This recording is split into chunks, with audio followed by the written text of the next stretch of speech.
क्या आपको हर वक्त थकान महसूस होती है? रात भर रेस्ट करने के बाद भी दिन भर सुस्त रहते हैं? क्या आपको या आपके परिवार में किसी को भी किडनी से जुड़ी कोई समस्या है? अगर इन तीनों सवालों का जवाब हाँ है तो आपको विकास की कहानी ध्यान से सुननी चाहिए। विकास ललन टॉप के व्यूअर हैं, 42 साल के हैं। उन्हें कुछ हफ्तों से बहुत ज़्यादा थकान महसूस हो रही थी। उन्होंने अपनी डाइट सुधारी, नींद पूरी करने की कोशिश की, फिर भी दिन भर एकदम थका थका सा महसूस होता, ऑफिस में सुस्ती महसूस होती। उन्होंने डॉक्टर को दिखाया।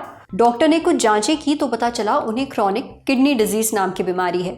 इतनी थकावट महसूस होना उसका ही एक लक्षण था। अब विकास की कहानी सुनकर आपको घबराने की ज़रूरत नहीं है। हर बार थकान का नाता किडनी की बीमारियों से नहीं होता। कभी कभी थकान दूसरी वजहों से भी होती है, पर लगातार थकान रहना किडनी की खराबी का एक बहुत ही अहम और सबसे बड़ा लक्षण है। खास तौर पर अगर आपके परिवार में किडनी से जुड़ी बीमारियों की हिस्ट्री रही है। आज सेहत के इस एपिसोड में हम इस पर बात करेंगे। डॉक्टर से जानेंगे कि लगातार थकान महसूस होने के पीछे क्या वजह हो सकती हैं। क्या किडनी की बीमारी ज़्यादा थकान का कारण हो सकती है? थकान और किडनी की बीमारी के बीच क्या कनेक्शन है और इससे बचाव और इलाज कैसे किया जाए, सुनिए। Brought to you by Sensodyne K। बस बैक नहीं आया। SLS पैराफिन और दूध का करंट भी कौन? तो लाइफ का करंट ऑन? कुछ भी। तो ट्राई करके देख ले। Sensodyne K toothpaste for sensitive teeth. थकान के रीजंस हैं। कई बार ये लो हीमोग्लोबिन की वजह से भी हो सकता है थकान। अगर आपका हीमोग्लोबिन लेवल कम है तो ये एक रीजन है थकान होने का। आपको अगर किसी चीज़ का बहुत स्ट्रेस है, ये भी एक रीज़न बन सकता है थकान का। कई बार आपको कुछ हार्मोनल अगर प्रॉब्लम्स है, जैसे कि आपका थायराइड, हाइपोथायराइडिज्म है आपको, तो इसकी वजह से भी आपको टायर्डनेस या थकान हो सकती है। किडनी फेलियर का एक बहुत इम्पॉर्टेंट सिम्टम्स है थकान, जो हम इग्नोर करते हैं। हमें लगता है कि थकान का कुछ और रीज़न है, बट अगर आपको कोई भी किडनी फेलियर का रिस्क फैक्टर है और अगर आपको थकान हो रही है तो this can be A symptom of kidney failure.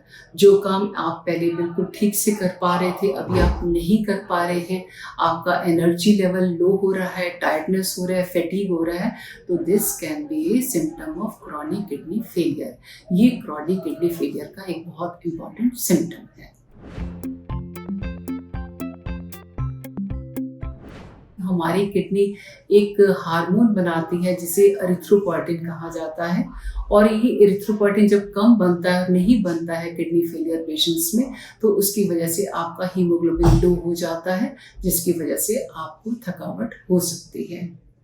आपकी किडनी फेलियर होने की वजह से आपकी किडनी जो फिल्टर नहीं कर पा रही है, जैसे सॉल्ट आपकी बॉडी में रिटेन होगा, फास्फोरस इकट्ठा होगा, यूरिया क्रिएटिन बढ़ जाएगा, जो आपको टायर्डनेस करते हैं, फैटीग कर सकते हैं। तो this is the relationship between the fatigue and kidney failure. Prevention is always better than cure. अगर आपको शुगर है तो अपना शुगर कंट्रोल करके रखिए। अगर आपको ब्लड प्रेशर है तो ब्लड प्रेशर कंट्रोल करके रखिए अपने फिजिशियन या नेफ्रोलॉजिस्ट की हेल्प से। पेन किलर का इस्तेमाल कम करिए, क्योंकि पेन किलर ज़्यादा इस्तेमाल करने से किडनी फेलियर हो सकता है। अगर आपको स्टोन फॉर्मेशन है तो उसका टाइमली इलाज करें। अगर आपको रिकरेंट यूरिन इन्फेक्शन हो रहे हैं तो अपने डॉक्टर से मिलकर उसका टाइमली ट्रीटमेंट करें। ये बहुत महत्वपूर्ण रीजंस हैं जो किडनी फेलियर कर सकते हैं, और इसमें सबसे इम्पॉर्टेंट है diabetes and hypertension, and more than 80% kidney failure diabetes and hypertension से हो सकता है। अगर आपको कोई भी सिम्टम्स है, जैसे कि आपको न्यू ऑनसेट हाइपरटेंशन है और पहले से ही आपको आपकी फैमिली में रिस्क फैक्टर हैं किडनी फेलियर के, तो आप टाइमली किडनी के टेस्ट कराएं, सो दैट अगर आपको किडनी फेलियर होता है तो आप नेफ्रोलॉजिस्ट की हेल्प लें, जो आपके डिजीज़ को स्लो डाउन करेंगे with medications and with few precautions. देखिए, किडनी हमारे शरीर की छन्नी है। ये बिना रुके खून की सफाई करती रहती है, शरीर की अंदरूनी गंदगी बाहर निकाल देती है। अब अगर किडनी खराब हो जाए या फेल होने लगे तो ये सारी गंदगी शरीर में ही जमा होने लगेगी। हमारा शरीर बीमारियों का घर बन जाएगा। इसलिए सही समय पर सही इलाज लेना बेहद ज़रूरी है। अगर आपको बहुत ज़्यादा थकान रहती है तो अपनी जांच ज़रूर करवाइए। अब बढ़ते हैं सेहत के अगले सेगमेंट की तरफ, तन की बात। ज़्यादा खाना खाने के बाद क्यों होती है घबराहट, डॉक्टर से जानिए।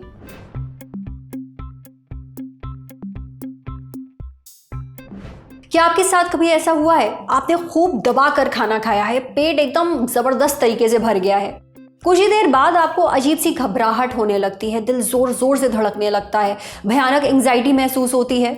अब ऐसा क्यों होता है, ये हमने पूछा डॉक्टर आरुषि दीवान से। डॉक्टर आरुषि कहती हैं कि खाने की कुछ चीज़ें एंजाइटी को ट्रिगर करती हैं, यानी उसके लक्षणों को बढ़ा देती हैं, जैसे चीज़ या दूसरी फर्मेंटेड चीज़ें जिसमें हिस्टामिन हो। हिस्टामिन एक केमिकल है जिसे खाने से किसी एलर्जी के लक्षण महसूस होते हैं। इसी तरह कैफीन वाली चीज़ें जैसे कॉफ़ी पीने से भी ऐसा हो सकता है। शराब और ट्रांस फैट भी एंजाइटी के लक्षणों को बढ़ा सकता है। कई बार मैदा, चीनी और दूसरे रिफाइंड कार्ब्स शरीर में एड्रेनलिन हार्मोन का लेवल बढ़ा देते हैं। इससे भी घबराहट और एंजाइटी बढ़ जाती है। कभी कभी किसी खास खाने से एलर्जी और फूड सेंसिटिविटी के कारण भी एंजाइटी हो सकती है।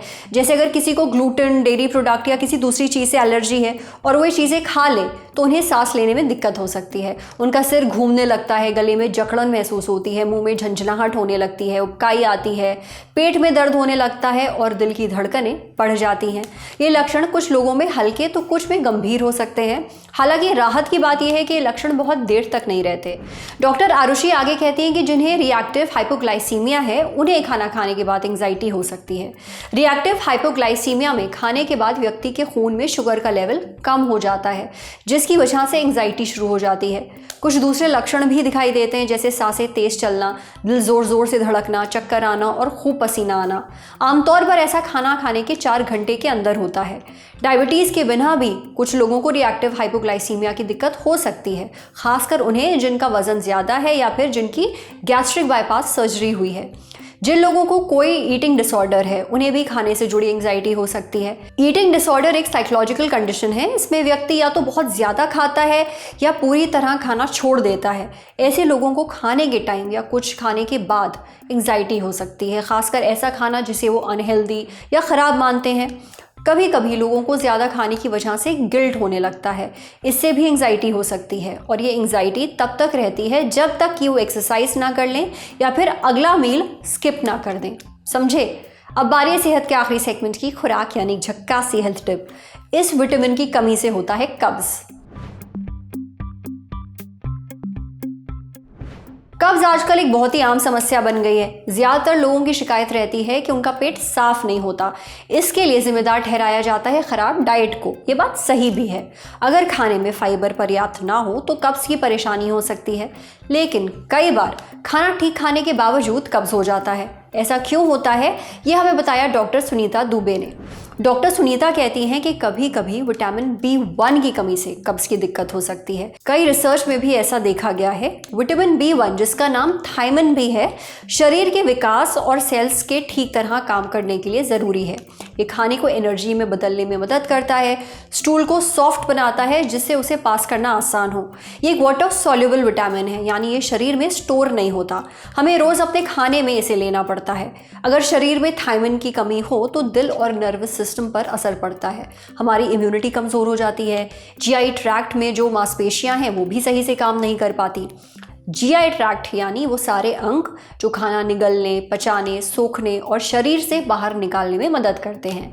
जीआई ट्रैक्ट के डिस्टर्ब होने पर हाजमे से जुड़ी परेशानियां बढ़ जाती हैं। हमारा स्टूल हार्ड हो जाता है, उसे पास करना मुश्किल बन जाता है। वहीं जब हम अच्छी मात्रा में थायमिन लेते हैं तो स्टूल सॉफ्ट रहता है और कब्ज़ की दिक्कत नहीं होती। अपनी डाइट में थायमिन शामिल करने के लिए आप ड्राई फ्रूट्स, केला, संतरा, सोयाबीन और अंडा खा सकते हैं। आप चाहें तो मटर और होल ग्रेन ब्रेड भी ले सकते हैं। हालांकि एक चीज़ का ध्यान रखिए, विटामिन B1 की कमी होना बहुत ही रेयर होता है।